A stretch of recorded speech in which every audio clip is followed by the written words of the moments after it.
حضرت مولانا یوسف صاحب کے زمانے کا قصہ ہے کہ ان کے زمانے میں مہنگائی بہت بڑھ گئی۔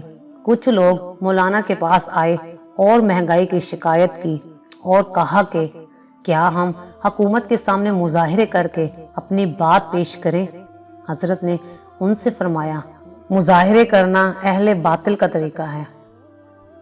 پھر سمجھایا کہ دیکھو، انسان اور چیزیں دونوں اللہ تعالیٰ کے نزدیک ترازو کے دو پلڑوں کی طرح ہیں۔ جب انسان کی قیمت اللہ تعالیٰ کے ہاں ایمان اور اعمال صالحہ کی وجہ سے بڑھ جاتی ہے تو چیزوں کی قیمت والا پلڑا خود بخود ہلکا ہو کر اوپر اٹھ جاتا ہے اور مہنگائی میں کمی آ جاتی ہے۔ اور جب انسان کی قیمت اللہ تعالیٰ کے ہاں اس کے گناہوں اور مصیبتوں کی کثرت کی وجہ سے کم ہو جاتی ہے تو چیزوں والا پلڑا وزنی ہو جاتا ہے اور چیزوں کی قیمت بڑھ جاتی ہے۔ لہٰذا تم پر ایمان اور اعمال صالحہ کی محنت ضروری ہے تاکہ اللہ پاک کے ہاں تمہاری قیمت بڑھ جائے اور چیزوں کی قیمت گر جائے۔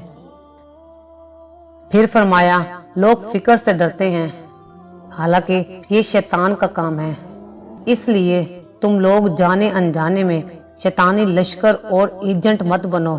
اللہ کی قسم، اگر کسی کی روزی سمندر کی گہرائیوں میں کسی بند پتھر میں بھی ہوگی تو وہ پھٹے گا اور اس کا رزق اس کو پہنچ کر ہی رہے گا۔ مہنگائی اس رزق کو روک نہیں سکتی جو تمہارے لیے اللہ پاک نے لکھ دی ہے۔ اللہ پاک ہمارے گناہوں کو معاف فرمائے۔ اگر آپ کو ہماری یہ ویڈیو اچھی لگی ہو تو اسے لائک کریں، شیئر کریں اور مزید اچھی ویڈیوز دیکھنے کے لیے ہمارا چینل سبسکرائب کریں۔